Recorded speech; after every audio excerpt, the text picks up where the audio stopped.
కేంద్ర బీజేపీ ప్రభుత్వం రాష్ట్ర ప్రభుత్వాలు చేస్తున్న బూటకపు ఎన్కౌంటర్లను తక్షణం అరికట్టాలంటూ వామపక్షాలు ప్రజా సంఘాల ఐక్యవేదిక ఆధ్వర్యంలో కర్నూలు కలెక్టరేట్ వద్ద ధర్నా చేపట్టారు. ఆదివాసీల హక్కులకు మద్దతుగా మారేడుమిల్లి ఎన్కౌంటర్లపై న్యాయపరమైన విచారణ జరగాలని ధర్నాలో నిరసనకారులు నినాదాలు చేశారు.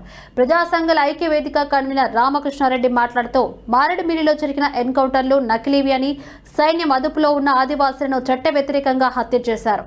ఈ ఘటనపై సుప్రీంకోర్టు జడ్జితో న్యాయ విచారణ జరగాలి అని డిమాండ్ చేశారు.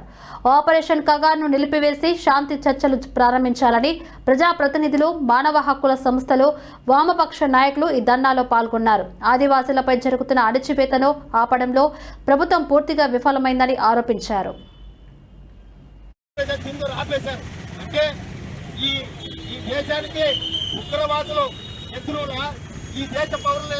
ఐక్యత ప్రజా సంఘాల ఐక్య ఆధ్వర్యాన్ని చేస్తున్నటువంటి ధర్నా కార్యక్రమానికి మీ అందరూ కూడా ఈ ప్రభుత్వం చేస్తున్నటువంటి దమనకాండకు, దుర్మార్గాలకు, అన్యాయాలకు, అక్రమాలకు వ్యతిరేకంగా చేస్తున్నటువంటి కార్యక్రమానికి మీ ద్వారా సమాజానికి అందించడానికి వచ్చినటువంటి మీ మిత్రులకందరూ కూడా మొదట మేము ధన్యవాదాలు తెలియజేస్తున్నాం.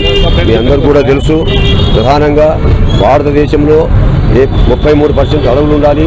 33% అడవులు ఉండాలంటేనే మిగిలిన దేశమంతా కూడా సుభిక్షంగా ఉంటుంది. ప్రధానంగా అడవిలో ఉండేటువంటి గిరిజనుల యొక్క సమస్యనే కాదు, ఇది మొత్తం దేశ ప్రజల సమస్య.